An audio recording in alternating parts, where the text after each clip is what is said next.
So if you're holding Avalanche, here's how you can stake AVAX and start earning rewards.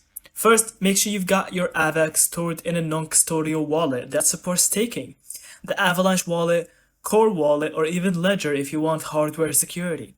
Step 1. Transfer your AVAX from your exchange like Binance or Coinbase into your Avalanche wallet. Step 2. Once it's in, go to the Staking tab.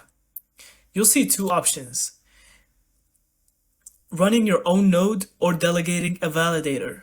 Running a node needs 2000 AVAX, so most people just delegate. Step 3. Choose a validator with good uptime and low fees.